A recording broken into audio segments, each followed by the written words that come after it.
Good morning সবাই। সবাই কেমন আছো? আমি খুব ভালো আছি। হ্যাঁ, জানি আমি ১ বছর ধরে সেরকমভাবে কোনো শর্টস বা ভিডিওস ছাড়তে পারছিলাম না। কেন পারছিলাম না সেটা নিশ্চয়ই বুঝতে পেরে গেছো। হ্যাঁ, ঠিকই বুঝতে পেরেছো। আমি প্রেগনেন্ট ছিলাম আর আমার একটা ছোট্ট মিষ্টি ছেলে হয়েছে। তো এইটা তোমাদের সাথে তো শেয়ার না করলে চলে না। তো তোমাদের সাথে আমি এটাই শেয়ার করছি। আর সবথেকে বড় কথা হচ্ছে এইটা ভেবো না যে জার্নিতে আমি কিছু তোমাদের জন্য রাখিনি। ছোট, ছোট জিনিসপত্র আমি সবই সেভ করে রেখেছি। কিন্তু যেরকম হয় আমাদের জয়েন্ট ফ্যামিলি আর সবাই একটুখানি আগেকার দিনের চিন্তাধারা রাখে। আর আমি সেগুলোকে রেসপেক্ট করি।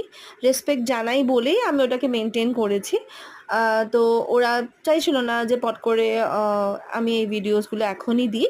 তো আমি সব রেকর্ড করে রেখে দিয়েছি তোমাদের জন্য। সেটা আমি আস্তে আস্তে ছাড়বো। তো এইটা আমার ছেলের ২ মাস কমপ্লিট হচ্ছে সেইটার ভিডিও। আমার প্রেগন্যান্সির সময় একটু কমপ্লিকেশনস ছিল মানে ওর গলার মধ্যে ৩টে আম্বিলিক্যাল কর্ডটা ৩টে প্যাচ দিয়ে জড়িয়ে গেছিলো। অনেক ছিল কিন্তু তোমাদের সবার ভালোবাসার জন্য সবকিছু ঠিকঠাক মতো হয়ে গেছে। তো তোমাদের সাথেও আমি আস্তে করে শর্টস বা ভিডিওস দিয়ে ছাড়বো। চিন্তা করো না, তোমরা ভিডিওসগুলো দেখো, ভিডিওসগুলো লাইক করো, তাহলে আমি আরও মরাল সাপোর্ট পাবো যে হ্যাঁ, তোমরা আমাকে এখনও মনে রেখেছো, এখনও ভালোবাসো, আমার পাশে আছো।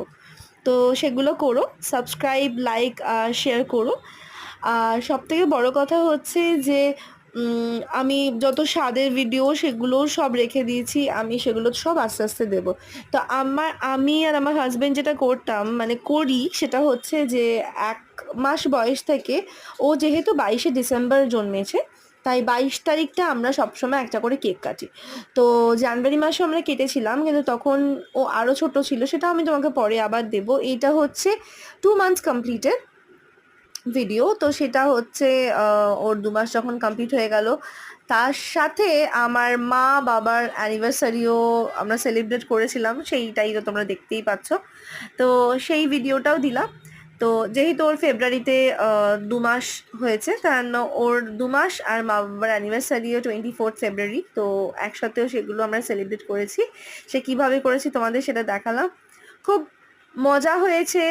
আর সবারই এই একটাই চাহিদা আমি মনে করি যে আমার যেটা স্পেশালি যেটা হচ্ছে হাসতে দিনগুলো যেন এভাবেই কেটে যায়, যতদিন বেঁচে আছি হাসি খুশিভাবে সবার সাথে মিলেমিশে যেন থাকতে পারি। চলো আজকের মতো এতটুকুই, টাটা।